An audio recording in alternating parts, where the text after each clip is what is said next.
러시아의 우크라이나 침공을 조용히 주시하는 나라, 일본입니다.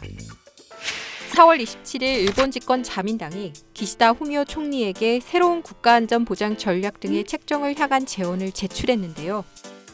중국의 급격한 군비 확장, 북한의 미사일 능력 향상, 그리고 러시아의 우크라이나 침공 등을 배경으로 안보 정책을 가다듬고 방위력을 증강해야 한다는 취지의 내용이 담겼습니다.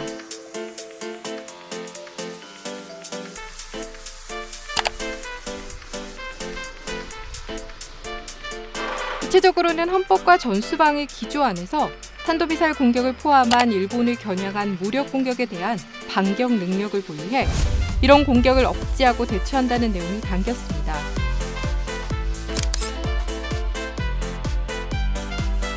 미중의 신냉전에 더해서 러시아의 우크라이나 침공이 기존의 국제질서를 근본적으로 동요시키고 있다. 뿐만 아니라 러시아의 우크라이나 침공에는 기존의 전투 양상도 바꿔놓고 있기 때문에 이에 맞춰 일본도 방위력과 자위대의 태세도 정비할 필요가 있다는 인식이 깔려 있습니다.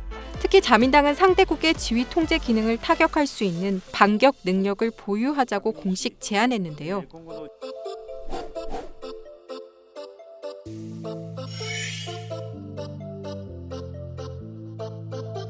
반격 능력은 평화헌법으로 불리는 헌법 구조나 전수방위 원칙과 충돌한다는 논란을 일으킬 가능성이 있는데요. 일본은 2차 대전 패전 후 헌법 구조를 토대로 전수방위를 방위의 기본 방침으로 삼아왔습니다.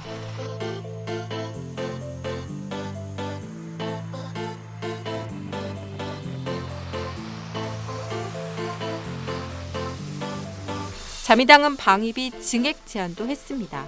특히 일본의 방위비는 2012년 이후 계속해서 증가하고 있는데 그럼에도 불구하고 GDP 대비 1%를 넘지 않아 왔습니다. 그런데 이번 제언서에는 5년 이내에 나토 국가들이 목표로 하고 있는 GDP 대비 2% 이상을 염두에 두고 방위력을 발본적으로 강화하겠다는 내용이 포함되어 있다는 것입니다.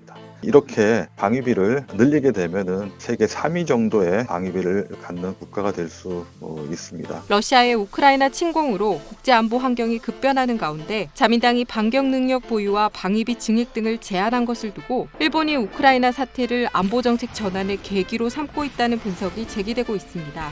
아사히 신문에 따르면 일본 정부는 올해 방위백서 초안에 러시아의 우크라이나 침공 항목을 신설했는데요. 인도태평양 지역에서 이런 사태가 발생하는 것을 용납해서는 안 된다는 내용을 담을 것으로 전해졌습니다. 러시아의 군사 활동에 대해서는 지난해 주시한다에서 올해는 우려를 갖고 주시한다로 위협 인식 수준을 높였습니다.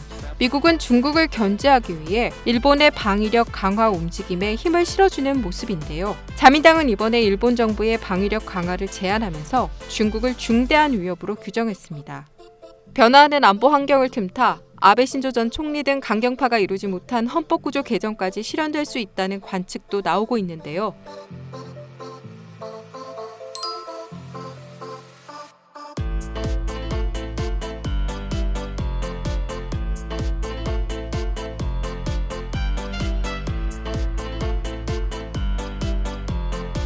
일본 내 여론도 중요한 변수입니다. 아베 전 총리가 개헌을 비롯해 전쟁할 수 있는 일본을 만들지 못한 이유 중 하나는 여론의 반대였습니다.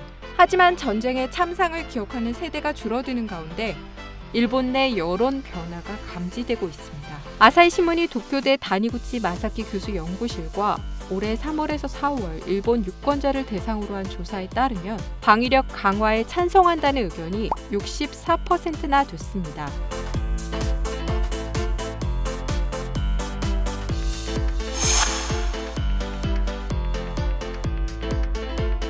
일본 정치권에선 자민당이 올 여름 참의원 선거에서 승리할 경우 2024년 개헌안 발의 그리고 2025년 개헌 투표로 이어지는 시나리오도 나오고 있습니다.